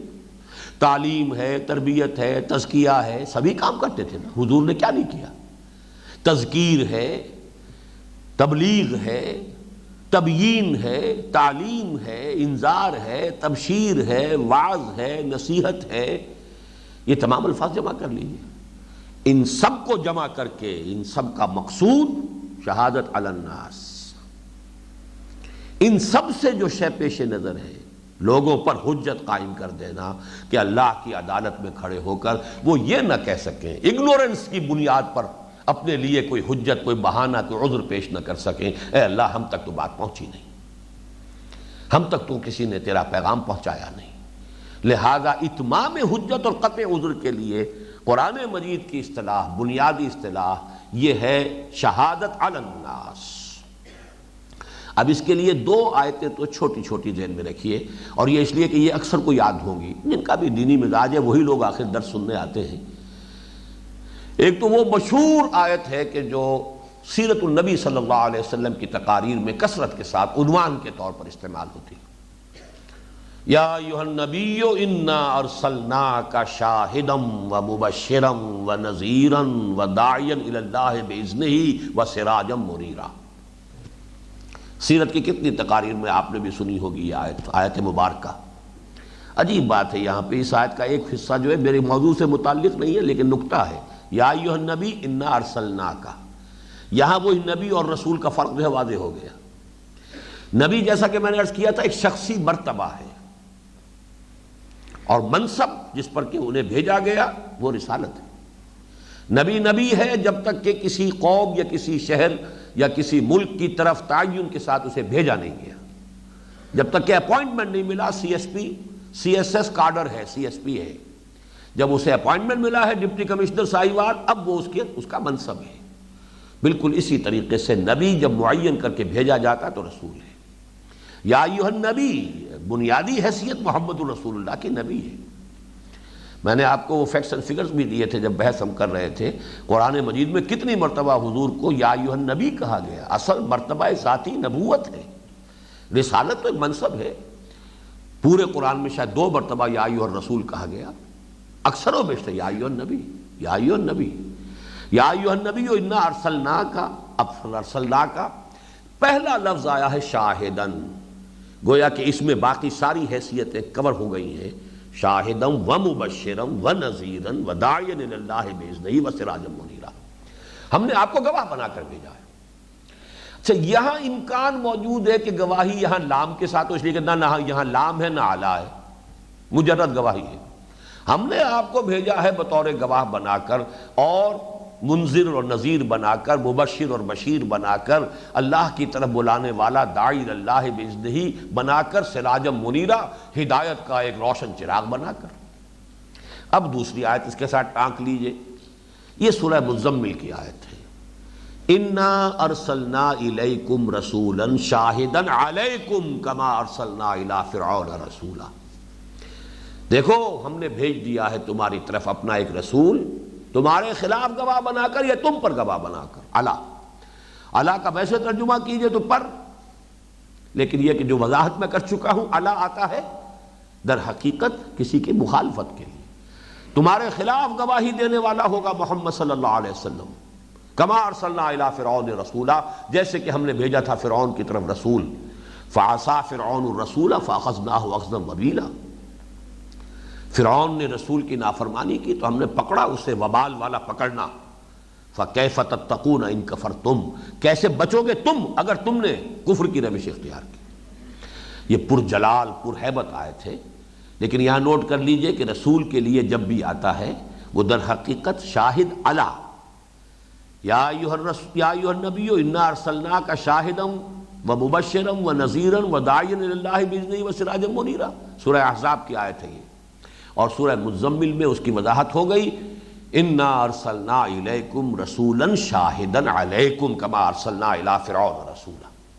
یہ ہے وہ اعلیٰ در حقیقت۔ رسول جب اپنی دعوت، تبلیغ، تلقین، تبشیر، تذکیر، نصیحت، پھر اپنے عمل، اپنے ذاتی کردار، اپنے معاملات، اپنے برتاؤ، پھر ایک اجتماعی نظام قائم کر کر دکھا دیتا ہے، تو گویا کہ اب اس نے حجت قائم کر دی نوع انسانی کے اوپر کہ یہ ہے ہدایت۔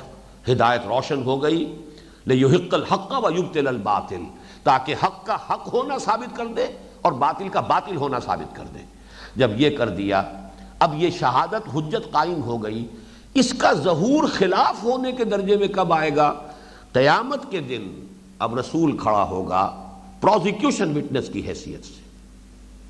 فَكَيْفَ إِذَا جِئْنَا مِن كُلِّ أُمَّةٍ بِشَهِيدٍ، کیا بیتے گی اس دن جس دن کہ ہم ہر امت پر اس میں سے ایک گواہ کھڑا کریں گے اس پر،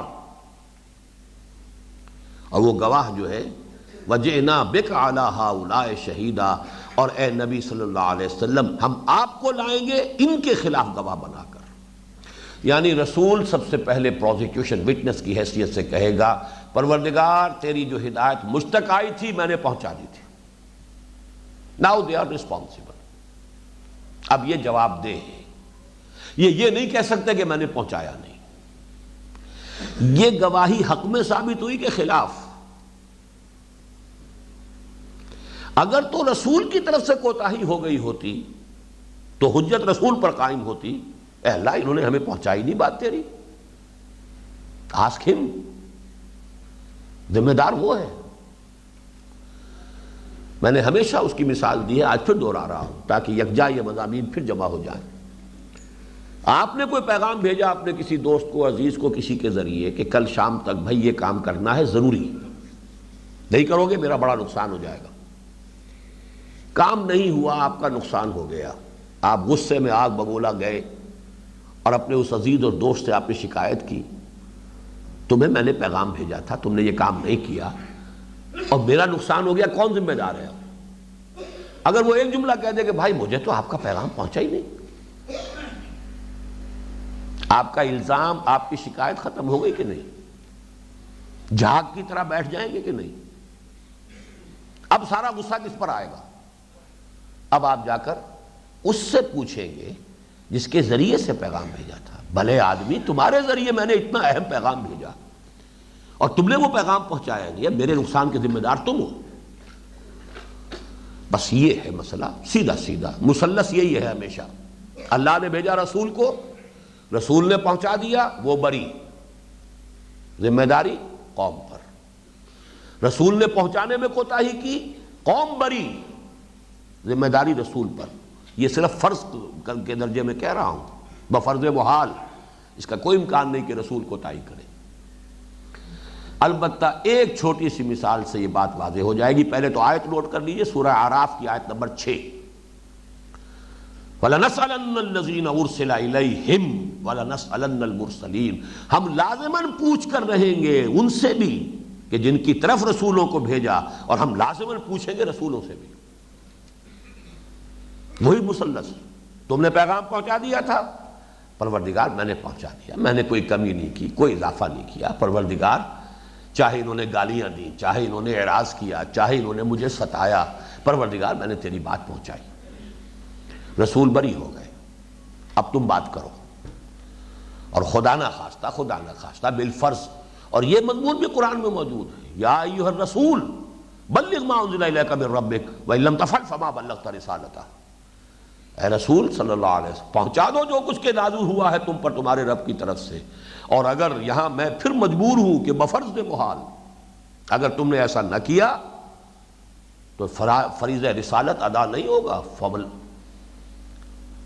وَإِن لَمْ تَفْعَلْ فَمَا بَلَّغْتَ رِسَالَتَهُ. اگر نہیں کیا ایسا تو رسالت کا حق تم نے ادا نہیں کیا، تم نے رسالت کی تبلیغ جو ہے نہیں کی. وہی بات ہے، اگر پیغام پر پیغام پہنچا دے وہ بری، ساری ذمہ داری اس کی جس کو پیغام پہنچا دیا گیا. اگر وہ کوتاہی کرے نہ پہنچائے تو جس کو پیغام پہنچانا تھا وہ بری، اور سارا الزام کس پر؟ پیغامبر پر. اس کی جو مثال ہے دیکھیں نا، قرآن مجید نے کوئی چیز چھوڑی نہیں ہے. اس کو آپ ماڈرن جو اکاؤنٹنگ ہے اس میں ڈیبٹ کریڈٹ کے حساب سے سمجھ لیجئے. ذرا سی خطا ہوئی ہے حضرت یونس علیہ السلام سے، رسول اپنی پلیس آف اپوائنٹمنٹ سے بغیر پرمیشن نہیں جا سکتا. یہ تو آج بھی ہے. Executive officers they can't leave their place of duty, they have to be there. چاہے کوئی موب آ رہا ہے، چاہے کچھ ہو رہا ہے، you can not go away, you have to face them. ہاں اوپر سے اجازت آ گئی کہ ٹھیک ہے حالات ایسے خراب ہو چکے ہیں، you can leave your place, تو جا سکتے. یہی وجہ آپ کو معلوم ہے کہ حضور نے تمام صحابہ کو اجازت دے دی تھی چلے جاؤ مدینے کی طرف، خود انتظار کر رہے تھے ایکسپریس پرمیشن جب تک نہ آ جائے واضح. حضرت ابو بکر فرماتے نا، میں پوچھتا رہتا تھا، میں نے 2 اونٹنیوں کا اہتمام کیا تھا، کھلا پلا کے انہیں میں کہ لمبا سفر کرنا ہے، تیز جانا ہوگا، لیکن سب کو پوچھ رہے ہیں حضور اجازت آگے نہیں آئی، حضور اجازت آگے ابھی تک نہیں آئی. پھر حضرت عائشہ فرماتی ایک روز آپ دوپہر کے وقت چلے آ رہے ہیں، ہم حیران ہوئے. دوپہر کے وقت کوئی وزٹ نہیں کرتا عرب میں، آج بھی نہیں کرتا، اس وقت بھی نہیں کرتے تھے کسی کے گھر پر جانا. یہ بہت ہی یوں سمجھیے کہ تہذیب کے آداب کے خلاف سمجھا جاتا تھا. دوپہر کے وقت حضور تشریف لائے، اپنا چہرہ آپ نے جو ہے پوری طرح کپڑے کے اندر لپیٹا ہوا، تو ہم سمجھ گئے کوئی خاص بات ہے. آتے آپ نے فرمایا اجازت آ گئی. تو ایکسپریس اپروول، ایکسپریس پرمیشن کے بغیر رسول اپنی جگہ نہیں چھوڑ سکتا. حضرت یونس علیہ السلام اپنے قوم کے طرز عمل سے اس درجے نالاں ہوئے، حمیت حق کے جوش میں اپنی قوم کو چھوڑ کر چلے گئے بغیر اس کے کہ ابھی اجازت آئی ہو. یہ جو ڈیبٹ ہے حضرت یونس علیہ السلام کا، کریڈٹ بن گیا قوم کے لیے کہ ایک ہی مثال قرآن مجید میں بیان کی گئی ہے کہ واحد مثال ہے کہ کسی قوم پر عذاب کے شروع ہو جانے کے بعد آثار پیدا ہو گئے اور پھر اس قوم نے توبہ کی اور اللہ نے ان کی توبہ قبول کر لی. الا قوم یونس، الا ایک ہی مثال، اس لیے کہ رسول نے اللہ تعالیٰ کی واضح اجازت کے بغیر قوم کو چھوڑ دیا تھا. وہاں کا ڈیبٹ اور اس کی جو سزا حضرت یونس کو ملی ہے، مچھلی کے پیٹ میں رہے وہ تو وہاں انہوں نے لا الہ الا انت سبحانک انی کنت من الظالمین، یہ تسبیح جو ہے قرآن کہتا ہے اگر یہ تسبیح انہوں نے نہ کی ہوتی وہاں تو للبث فی، اسی کی پیٹ کے اندر رہتے اور قیامت تک وہیں رہتے، وہیں سے ان کا باعث بعد الموت ہونا تھا. لیکن اللہ نے توبہ قبول کی، مچھلی نے ساحل پر اگل دیا، پھر اللہ تعالیٰ نے خاص اہتمام فرمایا، یقطین کا درخت ان کے اوپر اگا دیا. وہ سارا اہتمام قرآن مجید میں موجود ہے. یہ کیوں ہوا؟ صرف ایک خطا، اور اس خطا کا کریڈٹ ملا ہے اس قوم کو کہ عذاب کے آثار شروع ہو گئے اور اس کے باوجود دعا کو ان کی جو توبہ ہے قبول کر لی گئی. یہ ہے اصل میں وہ نازک فرض منصبی شہادت علی الناس کا. یہاں تبلیغ کا حق ادا کر دیجئے قول سے، عمل سے، انفرادی طور پر، اجتماعی طور پر۔ قیامت میں اب پروزیکیوشن وٹنس کی حیثیت سے کھڑے ہو کر گواہی دیجئے، اے اللہ وی ڈیڈ آور ڈیوٹی، ہم نے پہنچا دیا تھا، ہم نے پہنچانے میں کمی نہیں کی، اے اللہ ہم نے امکانی حد تک معذرتاً الی ربکم، تاکہ اپنے رب کے حضور میں معذرت پیش کر سکے، پروردگار ہم نے اپنی ذمہ داری ادا کر دی تھی۔ یہ اب جانیں اور ان کا کام جانیں، اب یہ جواب دہ ہیں، یہی ہے کہ جو اب مسئول ہیں یہ ذمہ دار ہیں۔ یہ ہے کار رسالت کی نازک ذمہ داری۔ اور نوٹ کیجئے یہ ذمہ داری، جیسا کہ میں واضح کر چکا ہوں، ختم نبوت کے بعد اب تا قیام قیامت امت کے کندھے پر ہے۔ نوع انسانی تو ختم نہیں ہوئی نا، نبوت ختم ہو گئی، اب شخصاً رسول کوئی نہیں آئے گا، لیکن اس پوری امت کو فریضہ رسالت ادا کرنا ہے تا قیام قیامت۔ یہ جو ذمہ داری ہے یہ منتقل کی ہے باقاعدہ۔ اللہ تعالیٰ نے تو یہاں اعلان کیا اسی لیے تمہیں امت وسط بنایا ہے، تمہیں یہ منصب اسی لیے دیا گیا ہے، یہ فضیلت اسی لیے دی گئی ہے کہ تم اب مستقل ایک تھرڈ لنک کی حیثیت سے، وہ جو رسالت کا سلسلہ رسالت ہے، رسول ملک جبرائیل لائے، پہنچا گئے محمد کو صلی اللہ علیہ وسلم، رسول بشر نے پہنچا دیا تمہیں، اب تمہاری ذمہ داری ہے کہ پہنچاؤ پوری نوع انسانی تک۔ قرآن مجید کی اس آیت کی اصل شرح جو ہے وہ آپ کو ملتی ہے حضور کے خطبہ حجۃ الوداع میں۔ آپ نے خطبہ ارشاد فرمایا، اپنی وہ تعلیمات جو مکمل ہو چکی تھی، یوں کہ یہ فنیشنگ ٹچز دیے کچھ چیزوں کی اہمیت ظاہر کرنے، الصلاۃ الصلاۃ الصلاۃ، نماز کی تاکید۔ یہ تاکید آخری یہ جو ہے خطبہ چونکہ آپ کا تھا، ویسے یہ کہ آپ نے انتقال کے وقت بھی الصلاۃ الصلاۃ الصلاۃ وما ملکت ایمانکم، پوری پابندی کرو نماز کی، پابندی کرو نماز کی، پابندی کرو نماز کی، اور دیکھو اپنے غلاموں اور کنیزوں کا خیال رکھو، ان کے لیے ان کے حقوق جو ہیں ان کو کہیں بھی ان کو برباد نہ کرنا۔ تو یہ فنیشنگ ٹچز آپ نے دیے، ورنہ دین تو مکمل ہو چکا تھا اس وقت۔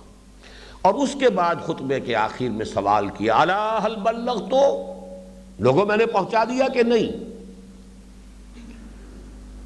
پورے مجمع نے جواب دیا، اور دو جواب سنانا چاہتا ہوں آپ کو۔ ایک روایت میں تو 3 الفاظ ہیں، انا نشہد انک قد بلغت وادیت ونصحت، ہاں حضور ہم گواہ ہیں آپ نے حق تبلیغ ادا کر دیا، حق خیر خواہی ادا کر دیا، حق امانت ادا کر دیا۔ ایک میں ایک اور ہے، بلکہ وہ زیادہ بلیغ الفاظ ہیں، زیادہ مفصل ہیں، انا نشہد انک قد بلغت الرسالۃ وادیت الامانۃ ونصحت الامۃ وکشفت الغمۃ، حضور ہم گواہ ہیں رسالت کا حق تبلیغ ادا کر دیا، امانت کا حق ادائیگی ادا کر دیا، امت کا حق خیر خواہی ادا کر دیا، پورا کر دیا، اور تمام تاریکیوں کو چھانٹ دیا اور اس کے پردے پھاڑ دیے۔ کشفت الغمہ، 3 مرتبہ سوال، 3 مرتبہ جواب، 3 ہی مرتبہ پھر آسمان کی طرف اشارہ کیا انگشت شہادت سے، اور پھر لوگوں کی طرف، اللہم اشہد، اے اللہ تو بھی گواہ رہے، اللہم اشہد، اے اللہ تو بھی گواہ رہے، اللہم اشہد، اے اللہ تو بھی گواہ رہے۔ یہ مان رہے ہیں کہ میں نے ان تک پہنچا دیا۔ یہی گواہی قیامت میں ہوگی امت کے خلاف، اے اللہ میں نے ان کو پہنچا دیا تھا، اب ان کے ذمہ تھا آگے پہنچانا۔ ظاہر بات ہے چین میں بھی انسان آباد تھے، ہندوستان میں بھی آباد تھے، پورے یورپ میں آباد تھے، افریقہ میں آباد تھے، اور حضور تو سب کے لیے بھیجے گئے۔ دعوت و تبلیغ کا حق تو ادا ہوا، تو اب صرف اہل عرب کے لیے ادا ہوا، اور کہاں ہوا ابھی؟ صرف بادشاہوں کو خطوط لکھنے سے تو کوئی اس سے وہ اتمام حجت تو نہیں ہو جاتا۔ اگر 2 کروڑ ایرانی تھے تو بادشاہ کو خط آنے سے باقی لوگوں کو پتہ بھی نہیں چلا ہوگا کوئی خط آیا ہے، کسی نے دعویٰ نبوت کیا۔ یہ ذمہ داری اتمام حجت کون کرے گا؟ لہذا اب آپ نے 3 مرتبہ یہ کہہ کر اللہ تو گواہ رہے، اللہ تو گواہ رہے، اللہ تو بھی گواہ رہے، اب آپ نے کہا امت سے فَلْيُبَلِّغِ الشَّاهِدِ الْغَائِبَ، فَلْيُبَلِّغِ الشَّاهِدُ الْغَائِبَ، اب لازم ہے ان پر، اب یہ شاہد دیکھیے موجود کے معنی میں آ گیا، اب جو یہاں موجود ہیں ان کی ذمہ داری ہے کہ وہ پہنچائیں ان کو، جو یہاں موجود نہیں ہیں، اور اتنے بلیغ الفاظ ہیں، کیونکہ حضور خود دعویٰ کرتے ہیں انا افصح العرب، میں عرب کا فصیح ترین انسان ہوں۔ غائب میں وہ سب بھی آ گئے جو اس وقت دنیا میں موجود تھے، اور وہ بھی آ گئے جو کہ قیامت تک آئیں گے دنیا میں۔ فَلْيُبَلِّغِ الشَّاهِدُ الْغَائِبَ، پہنچاؤ۔ اب یہ بوجھ، اس کو میں اپنی تقریروں میں کہتا رہا ہوں، اس سے سائی آف ریلیف، اے اللہ یہ بوجھ میرے کندھے سے اتر گیا، لیکن اے مسلمانوں یہ بوجھ اب تمہارے کندھوں پر آ گیا، ذمہ داری تم پر آ گئی۔ یہ ہے مفہوم اس آیہ مبارکہ کا جو بدقسمتی سے اس حدیث کے پردے میں بالکل چھپ گیا ہے۔ البتہ یہ سمجھیے کہ اس حدیث کا پھر مفہوم کیا ہے، کیا وہ حدیث غلط ہے؟ یہ بڑا ایک تیکھا سوال ہے جو میں کر رہا ہوں، اس لیے کہ حدیث یہ بخاری شریف میں بھی موجود ہے۔ اس حدیث کے ذرا سے مختلف متن کے ساتھ یہ ترمذی میں بھی اور امام احمد ابن حنبل نے بھی اپنے اپنے مجموعوں میں، مسند میں اور جامع میں اس کو کیا ہے نقل، نظر انداز نہیں کر سکتے۔ اس حدیث کے الفاظ میں آپ کو سنا رہا ہوں۔ ان ابی سعید الخدری رضی اللہ عنہ، روایت کیا گیا ہے حضرت ابو سعید خدری رضی اللہ تعالی عنہ سے، قال قال رسول اللہ صلی اللہ علیہ وسلم، کہ فرمایا اللہ کے رسول صلی اللہ علیہ وسلم نے، یدعا نوح یوم القیامہ، پکارا جائے گا نوح کو قیامت کے دن، نوح پیش ہو جاؤ، فیقول، حضرت نوح جو ہے اس پر عرض کریں گے لبیک و سعدیک یا رب۔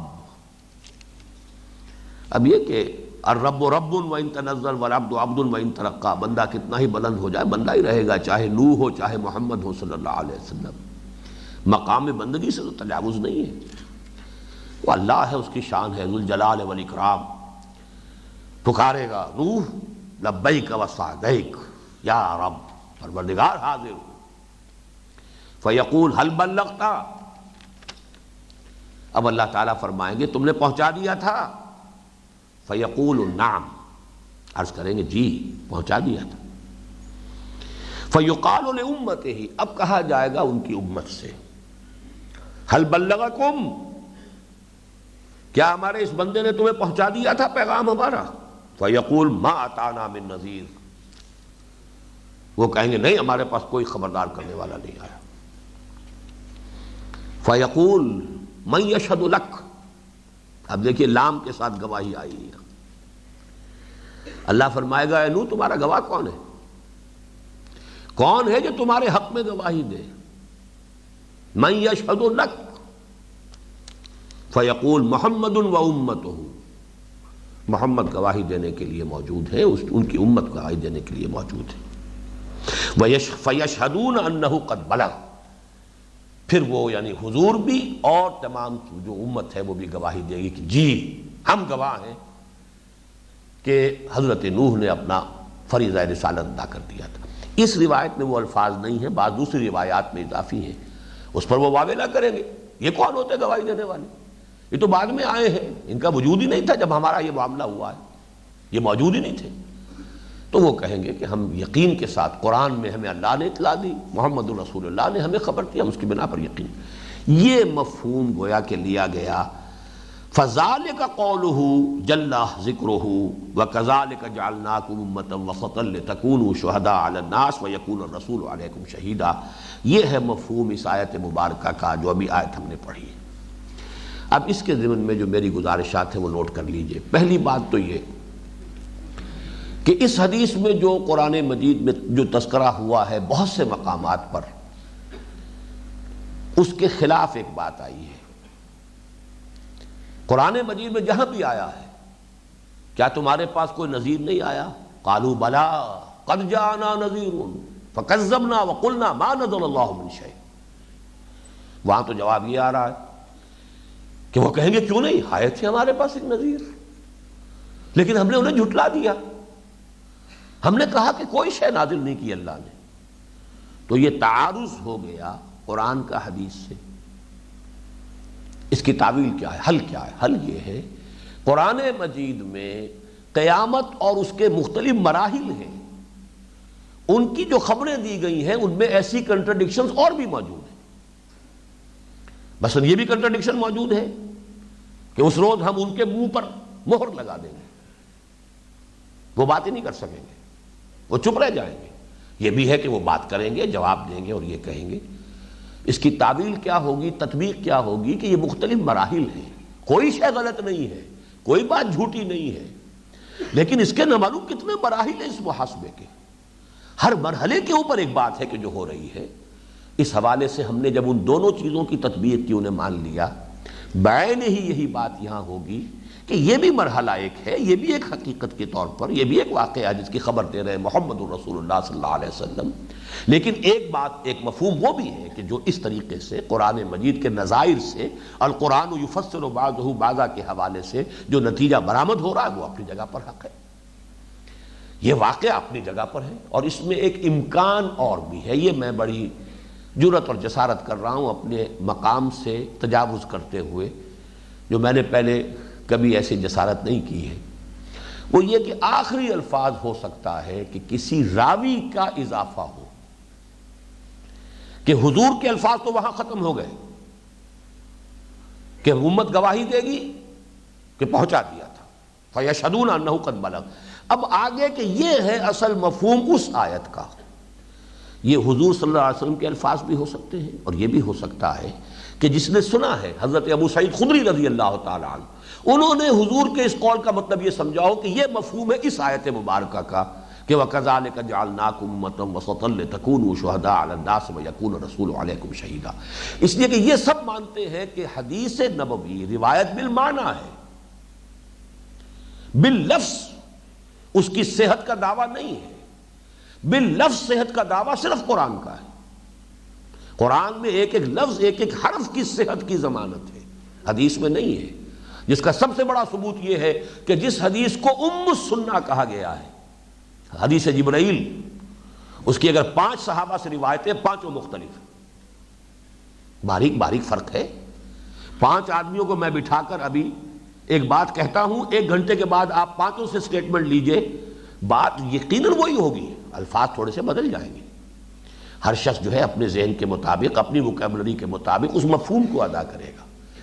تو قرآن کی جو وحی جلی ہے وہ باللفظ ہے، اور اس کی حفاظت کا ذمہ باللفظ ہے، بالحرف ہے، لیکن حدیث نبوی کی روایت جو ہے اس کی یہ لفظی ضمانت کہ ہر لفظ جو کا تو ہے، اس کا سب سے بڑا میں نے اس کے خلاف ثبوت دیا حدیث جبرائیل۔ حضرت عمر کی روایت میں ترتیب کچھ اور ہے، عبداللہ ابن عمر بیٹے کی روایت میں ترتیب کچھ اور ہے، کہیں سوال پہلا یہ ہے کہ اخبرنی عن الاسلام، اور دوسرا ہے اخبرنی عن الایمان حضرت عمر کی روایت میں، اور دوسری روایتوں میں اخبرنی عن الایمان پہلے، اخبرنی عن الاحسان بعد میں ہے، اور لفظی فرق جو ہے موجود ہے، اور بھی موجود ہے۔ باقی جو پوری نقشہ کشی کی گئی ہے حضرت عمر نے خاص طور پہ تفصیل سے، کیسے یہ واقعہ پیش آیا کہ ایک شخص آیا اچانک اور وہ پورے مجمع کو چیرتا ہوا حضور کے ساتھ جا کر زانو سے زانو لگا کر گھٹنے سے گھٹنے ٹیک کر بیٹھ گیا، اس میں بڑا فرق ہے۔ ایک ہی انسیڈنٹ ہے، اس کو 4 آدمی اگر رپورٹ کریں گے تو اس میں فرق ہو جائے گا۔ تو حدیث کے اندر یہ احتمالات بہرحال موجود ہوتے ہیں۔ حدیث چونکہ سندن بخاری کی بھی ہے، اس کو رد کرنا درست نہیں، ہرگز درست نہیں، اس کی ہم تعویل کریں گے۔ تعویل میں یہ کہ اس کا ایک مفہوم یہ بھی ہے، ایک معاملہ ہے جس طریقے سے کہ آخرت کے محاسبے میں کفار کے بارے میں یہ بھی آ گیا کہ وہ کوئی جواب نہیں دیں گے، کہیں یہ بھی آیا ہے کہ وہ جھٹلا دیں گے، کہیں یہ کہ صاف مان لیں گے۔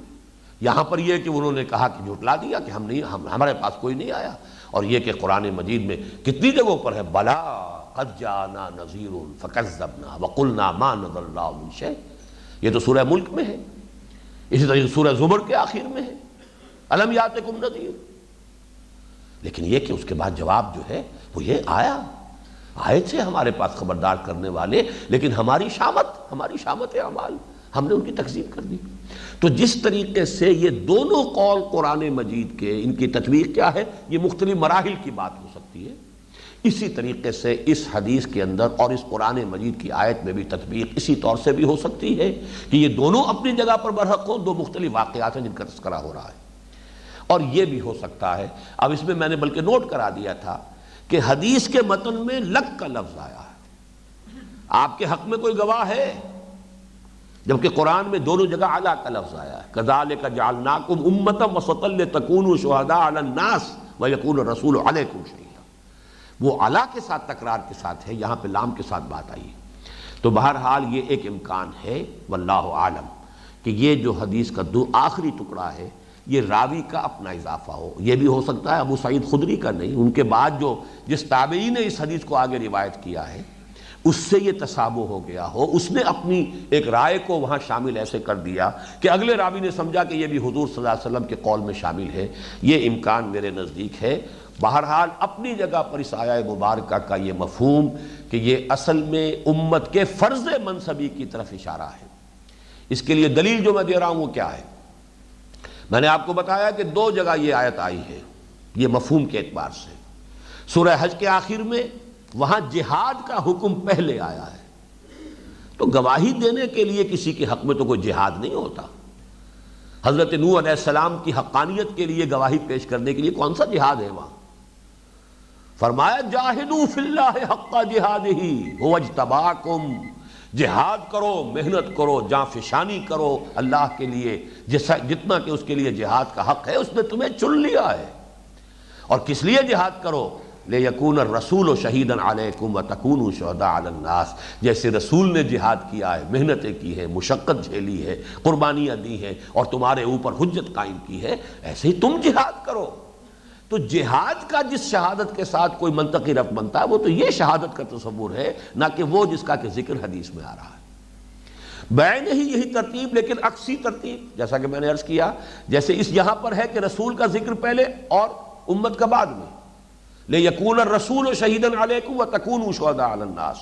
اور سورہ بقرہ کی آیت جو ہے اس میں امت کا ذکر پہلے، وَكَذَلِكَ جَعَلْنَاكُمْ أُمَّةً وَسَطًا لِتَكُونُوا شُهَدَاءَ عَلَى النَّاسِ وَيَكُونَ الرَّسُولُ عَلَيْكُمْ شَهِيدًا۔ بین ہی وہی ترتیب یہ ہے، یہاں جہاد بعد میں آئے گا۔ یا ایھا الذین آمنوا استعینوا بالصبر والصلاۃ ان اللہ مع الصابرین ولا تقولوا لمن يقتل في سبيل الله اموات بل احیاء ولكن لا تشعرون ولنبلونکم بشیء من الخوف والجوع ونقص من الاموال والانفس والثمرات۔ یہ بعد میں آ رہا ہے، یہ سب در حقیقت اس آیت سے تعلق جڑے گا۔ درمیان میں سارا اس تحویل قبلہ کے اوپر رد و قضا ہے، بحث ہے، تمہیس ہے، تاکید ہے، بار بار ہے، تکرار ہے، لیکن آخر میں جو اصل ربط جڑتا ہے اس آیت کا وہ کہاں سے جڑے گا کہ اے مسلمانوں، یہ جو فرض منصبی تمہارا ہے یہ کانٹوں کی سیج ہے، پھولوں کا بستر نہیں ہے۔ اور یہاں پہ قتل اور مقاتلہ بھی ہوگا، یہاں جانیں دینی ہوگی، یہاں بازی کھیلنی ہوگی، یہاں تو تمہیں صبر کرنا ہوگا، یہاں تمہارے لیے طرح طرح کے امتحانات اور آزمائشوں کی بھٹیاں ہیں جن سے گزرنا ہوگا۔ یہ سارا مضمون کا ربط جو ہے ثابت کر رہا ہے۔ اس سے مراد وہ شہادت ہے کہ جو دنیا میں اتمام حجت کر کے اور پھر آخرت میں اللہ کی عدالت میں سرکاری گواہ کی حیثیت سے پیشی کی صورت کے اندر سامنے آتی ہے۔ بارک اللہ لی و لکم فی القرآن العظیم و نفعنی و ایاکم بالآیات والذکر الحکیم۔